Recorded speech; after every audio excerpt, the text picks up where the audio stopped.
పెళ్ళైనా పండగైనా వేడుక ఏదైనా పట్టుచీరల ప్రత్యేక వేదిక వారాహి సిల్క్స్.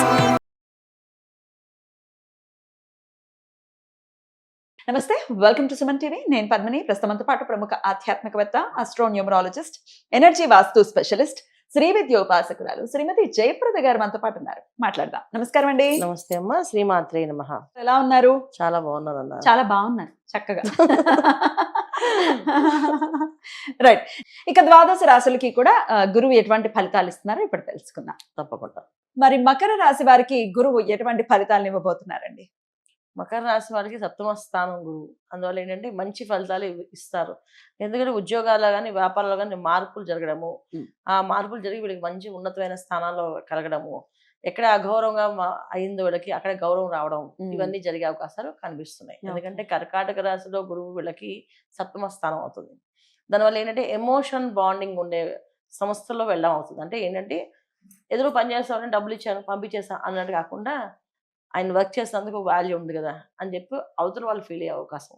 కొత్త ఉద్యోగాల్లో కానీ వెళ్ళారంటే వీళ్ళకి అక్కడ జరిగే కొత్తగా ఉండే బాస్ ఎవరైతే ఉన్నారో వాళ్ళకి వచ్చే ఎమోషన్తో ఉంటారు.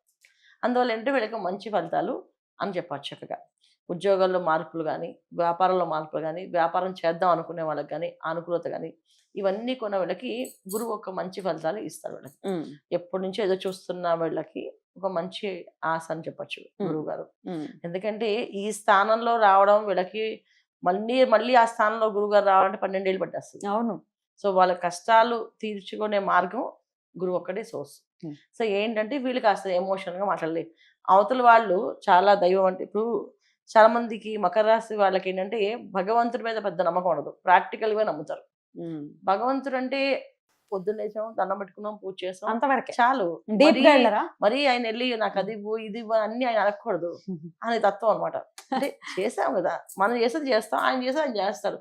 స్పెషల్గా వెళ్ళి నాకు ఇది కావాలి ఇది కావాలని అడగకూడదు అనే తత్వం. అంటే దీంట్లో నమ్మకం అనేది అనేదానికంటే కూడా ప్రాక్టికల్ గా ఉంటారు. చాలా ప్రాక్టికల్ గా మంచి బ్యూటిఫుల్ క్వాలిటీ ఇది. ఆ క్వాలిటీ మంచి క్వాలిటీ, కానీ ఎదుటి వాళ్ళకి అది క్వాలిటీగా అనిపించదు.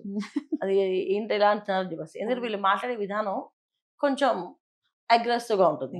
ఇప్పుడు ఎవరైనా చెప్పండి, మీరు వెళ్ళి దేవుడికి వెళ్ళి ప్రదక్షిణ చేసి మొక్కండి ఖచ్చితంగా పని అయిపోద్దండి. నాకు వెళ్ళాలనిపిస్తే నేను వెళ్తాను, నేను దండం పెట్టుకుంటాను. అంతేగాని మీరు చెప్పిన పనికే వెళ్ళి నేను దండం పెట్టుకుని అది అడగాలి, ఆయన అడగడం అనేది అది నాకు నచ్చితే నేను చేస్తాను. అది మీరు చెప్పడం ఏంటండి, అలా బలవంతం చేస్తారేంటండి మీరు అని అడుగుతారు. అది ఎదుటి వాళ్ళకి కొంచెం బాధ అనిపిస్తుంది.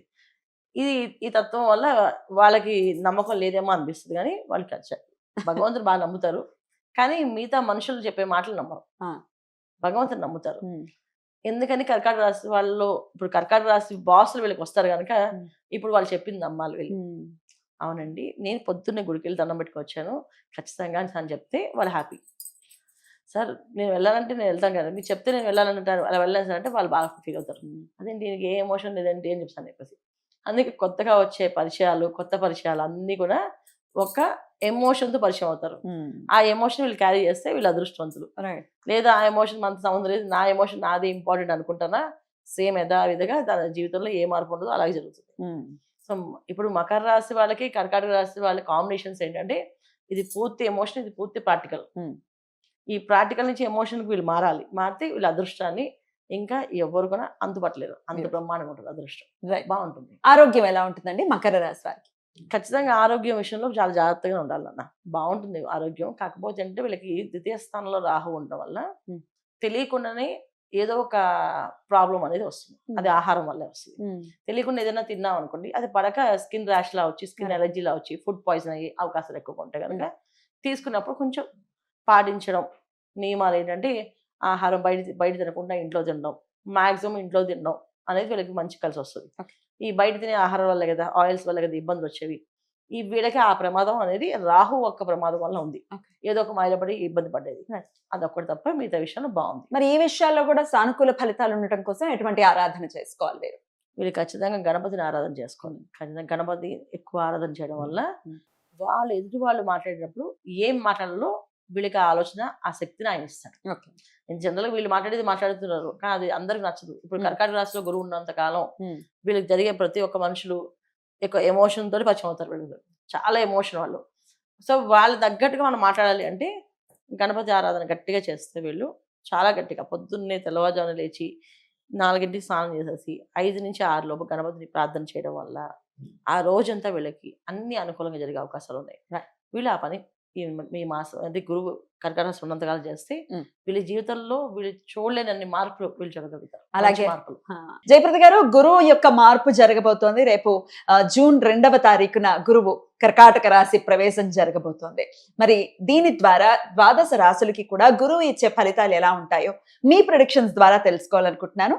మరి అంతకన్నా ముందు గోచారం ఒక్కసారి క్లుప్తంగా చెప్పండి. గురువు ఎప్పుడు రాబోతున్నారు, అంటే ఇంకా మిగిలిన మేజర్ గ్రహాలు ఎక్కడెక్కడ ఉన్నాయి, ఇవన్నీ ఒకసారి. తప్పకుండా అన్న. సో గురువు మార్పు అనేది అందరికీ మంచి శుభవార్తలు, శుభకరమైన విషయాలు జరిగే అవకాశాలు ఎక్కువగా ఉన్నాయి. బ్యూటిఫుల్. ఎందుకంటే గోచారీత్యా చూసుకుంటే శనేశ్వరుడు మీనరాశిలో ఉండడం, గురువు కర్కాటక రాశికి మారడం, ఈ రెండు కూడా మేజర్ గ్రహాలు. యాక్చువల్లీ మన జీవితంలో మనం ముందుకు వెళ్ళాలి, ఒక జీవితంలో ఒక ఆధారం కావాలి అంటే శనేశ్వరుడు ప్లస్ గురువు ఇద్దరు ఉండాలి.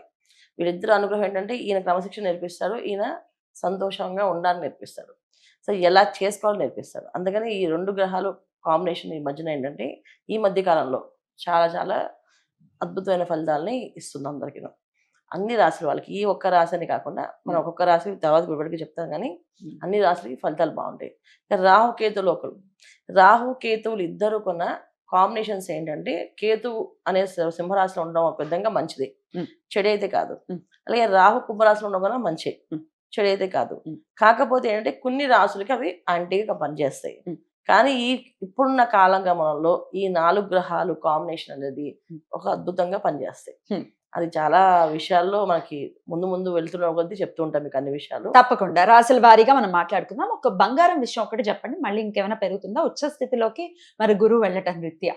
బంగారం అనేది పెరిగే అవకాశం ఎక్కువగా ఉంది. అయితే ఉచ్చ స్థితిలో గురువు రావడం అనేది కాదు, కానీ ఇక్కడ అంటే బంగారానికి కారకుడు గురువు కదా, బంగారం కారకుడు గురువు అయినప్పటికీ కూడా బంగారం ప్రతి సంవత్సరం పెరుగుతూ ఉంటుంది అన్న. అయితే ఇప్పుడే బాగా హెచ్చుతగ్గులు ఉన్నాయి. దీనికి కారకత్వం ఏంటంటే గురువు ఒక్కలే కాదు, ఇక్కడ గురువు, శనేశ్వరుడు, రాహు, కేతువు, ఈ 4 గ్రహాలు కాంబినేషన్ ఏవైతే ఉన్నాయో దాని వల్ల ఈ విపరీత విపత్తులు. దీంట్లో మనం బంగారం పెరగడం అనేది ఉందా, చాలా దారుణంగానే ఉంది. ఎందుకంటే ఇప్పుడు మనకి వినడం ఏంటంటే 1,55,000 1,60,000 చెప్తున్నారు కదా, అది 1,40,000కి 1,30,000 దింపుతారు మధ్యలో. తర్వాత ఎప్పుడైతే ఎండ్ ఆఫ్ ఇయర్ అవుతుందో 2 లక్షల దాకా వెళ్తుందంట. సో బంగారం పెరిగే అవకాశం ఎక్కువగానే ఉంటుంది. మోడీ గారు చెప్పినట్టుగా కొన్నాళ్ళు ఆగడం బెటర్ అంటారా ఇన్వెస్ట్ చేయడానికి? ఖచ్చితంగా ఆగితే ఆయన చెప్పిన విషయము చాలా లోతుగా ఆలోచించి చెప్పారు ఆయన.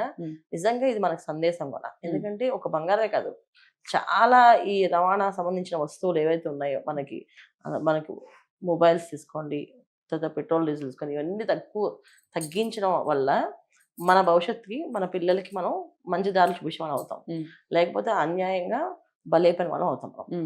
ఇది 100% చాలా అద్భుతంగా తెలియజేశారండి, కృతజ్ఞతలు. ఇక నెక్స్ట్ వీడియోలో కుంభరాశి గురించి తెలుసుకుందాం. నమస్కారం అండి. నమస్తే అమ్మ, శ్రీమాత్రే నమః.